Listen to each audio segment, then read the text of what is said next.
அனைவருக்கும் வணக்கம். இன்றைய பதிவில் நம்ம பார்க்க போகிற முக்கியமான விஷயம் என்னென்னா, தென்னை மரங்கள் ரகங்கள் தேர்வு.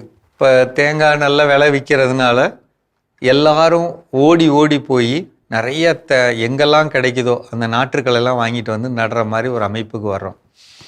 இதில் என்ன நம்ம தெரிஞ்சுக்கணும் அப்படின்னு சொன்னால், தென்னை மரம் தேர்வு அப்படிங்கிறது ஒரு எளிமையான விஷயம் இல்லைங்க. ரெண்டாவது, தென்னை மரம்ங்கிறது உளுந்து மாதிரி பச்சைப்பயிர் மாதிரி 3 மாதத்தில் மாத்திர பயிர் கிடையாது. அது 40-50 வருஷத்து விஷயம். கொஞ்சம் பொறுமையாக முடிவெடுக்கலாம். தரமான விதைகள்லேருந்து தரமான நெத்துலேருந்து வளர்ந்த தென்னை மரத்தை நடவு செஞ்சால் நல்லதுங்க. அவசரப்பட்டு நம்ம ஏதோ கிடைக்கிது அப்படிங்கிறதுக்காக, யாரோ சொன்னாங்க அப்படிங்கிறதுக்காக பண்ணுறது மிகப்பெரிய தவறுங்க. இன்றைக்கி அதை தான் இன்றைக்கி தமிழ்நாடு ஃபுல்லாக பண்ணிகிட்ருக்காங்க. அவசரத்தில் அது எந்த பண்ணையாக இருந்தாலும் அந்த பண்ணையில் வேலை செய்கிறவங்கள போய் கேட்கலாம், அவங்களுக்கு அந்த நெத்து எங்கேருந்து வந்தது. பொதுவாக என்ன செய்வாங்கன்னா, 30 வருஷத்துக்கு மேலே இருக்க மரத்துலேருந்து தானாக விழுந்த நெத்தை எடுத்து நத்து போடுவாங்க. அப்படி இருக்க நாற்றுக்கள் வச்சிங்கன்னா அதோட வளர்ச்சி ரொம்ப நீண்ட காலத்துக்கு தொல்லை கொடுக்காமல் இருக்கும். நீங்கள் சரியாக விளையாத நாற்றுலேருந்து வந்த நெற்றுக்களை நடவு பண்ணிங்கன்னா காலம் ஃபுல்லாக உங்களுக்கு தென்னை மரத்தால் தொல்லை, அதில் முழுமையான விளைச்சல் கிடைக்காது. அந்த ரகம் எத்தனை காய்கள் தரணுன்னு இருக்கோ, உதாரணத்துக்கு திப்தூர் அப்படிங்கிற அந்த ரகம் இருக்குன்னா 90 காய் வருடத்துக்கு ஒரு மரம் கொடுக்கணும். நெட்டை குட்டை 180லேருந்து 200 காய் கொடுக்கணும்னு இருந்ததுன்னா கொடுக்கணும். நமக்கு என்ன நடக்குதுன்னா, 200 காய் கிடைக்கிற இடத்துல 60 காய் கிடைக்கிது. அப்புறம் எதுக்கு அதுக்கு அவ்வளவு செலவு பண்ணி நம்ம வளர்க்கணும்? அதோடைய அடிப்படை தவறு எங்கே இருக்குது அப்படின்னா, நெத்து வாங்கினதிலே தப்பு பண்ணியிருக்கோம். அப்போ அதை நம்ம சரி பண்ணாலே எல்லாம் சரியாகும். இதுதான் நம்ம தெரிஞ்சுக்க வேண்டிய ஒரு விஷயம். இப்போ பொறுத்தளவில் தமிழ்நாட்டில் நிறைய இடத்துல நாட்டு தென்னையை வாங்கி நடவு பண்ணுறோம். நாட்டு தென்னை வாங்கி நடவு பண்ணுறதுல நீங்கள் என்ன கவனிக்கணும்னா, எதிர்காலத்தில் அந்த ஊரோட தன்மை பொறுத்து 20-25 வருஷம் கழித்து மரம் ஏற ஆள் கிடைப்பாங்களா? கிடைப்பாங்கன்னா நாட்டு வகை தண்ணி போடலாம். அப்படி இல்லைன்னா நெட்டை குட்டை 25 அடி உயரம் உள்ளதை நட்டுக்கலாம். தேவையில்லாமல் 50 அடி 60 அடி உள்ளதுக்கு போக வேண்டாம். அதை பாருங்கள். நெட்டை குட்டை போடுறது நல்லது.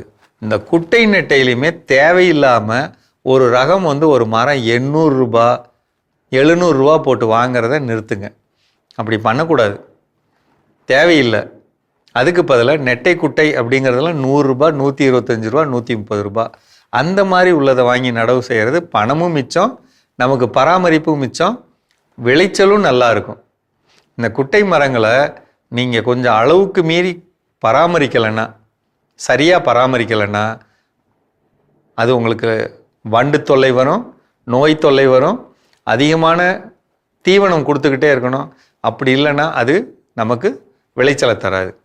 அந்த ஒரு மனசை வச்சுக்கிட்டு ஒரு ரகத்தை தேர்ந்தெடுக்கிறதுக்கு முன்னாடி எங்கே வாங்குகிறோம், நம்மளாக முடிவு பண்ணி இந்த இடத்துல வாங்கினா நல்லா இருக்கும் அப்படி பண்ணக்கூடாது. அது உண்மையிலே பொருள் நல்ல பொருளா, அந்த நல்ல பொருள்லேருந்து அவங்க உற்பத்தி பண்ணாங்களா, அங்கே வேலை பார்க்குறவங்க ஓனரை கேட்டால் அவர் விற்கணுங்கிறதுக்காக ஏதாவது சொல்லத்தான் செய்வாங்க. கீழே இருக்கவங்கள கேட்கணும், உண்மையை தெரிஞ்சுக்கலாம்.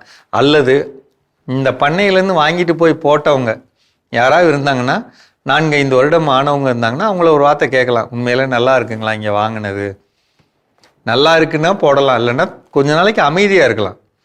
நம்ம தவறானதை நடனுமே நட்டு தொல்லை பண்ணக்கூடாது. அதே மாதிரி நடவு பண்ணுறப்பையுமே எங்கே வாங்கிட்டு நடவு பண்ணுறாலும் அந்த நடவு பண்ணுறப்ப அந்த குழிகளில் முக்கியமாக வேப்பம் புண்ணாக்கு நம்ம கொடுக்கணுங்க. அது இல்லாத சத்துக்கள் வச்சு நடவு பண்ணணும், சத்துக்கள் கொடுக்கணும். நர்சரியில் சொல்லி விட்டுருவாங்க, 6 மாதமாக நீங்கள் எது கொடுக்காதீங்க, 6 மாதத்துக்கு அப்புறம் அதுக்கு வேணுங்கிற சத்துக்கள் கொடுங்கன்னு. ஆரம்ப காலத்தில் ஒரு பயிருக்கு வேணுங்கிற சத்துக்கள் கொடுக்கலன்னா வேர் ஓடாது. வேர் ஓடலைன்னா பயிர் வீக் ஆகிடும். வீக் ஆச்சுன்னா வண்டு வரும், அழுகல் வரும். நம்ம நடவு பண்ணதுக்கப்புறம் அதை பார்த்தீங்கன்னா எப்படி இருக்கணும்னா, நடவு பண்ண இடத்துலேருந்து மரத்துலேருந்து 2 அல்லது 2.5 அடி தள்ளி தண்ணி விழுகிற மாதிரி வட்டம் இருக்கணும். பாசனம் பண்ணுற தண்ணி அல்லது மழை தண்ணி செடியை தொடக்கூடாது, தொட்டுச்சுன்னா அழுகிடும். பெரும்பாலான செடிகள் அந்த மாதிரி தான் இருக்குது. அதை செய்யக்கூடாது. தள்ளி இருக்கிற மாதிரி அமைப்பில் வட்டம் போட்டு அங்கே கொடுக்கணும் அப்படிங்கிறத மனசில் வச்சுக்கணும். நான் திருப்பி சொல்கிறேங்க, ஆரம்பத்தில் தப்பு பண்ணிங்கன்னா காலம் ஃபுல்லாக தப்பாயிடும். கவனமாக செய்யணும். காசு கூட கொடுத்து வாங்கினால அந்த பொருள் நல்ல பொருள்னு இல்லை, எது நல்ல பொருளோ அதை சரியான விலை கொடுத்து வாங்கணும்.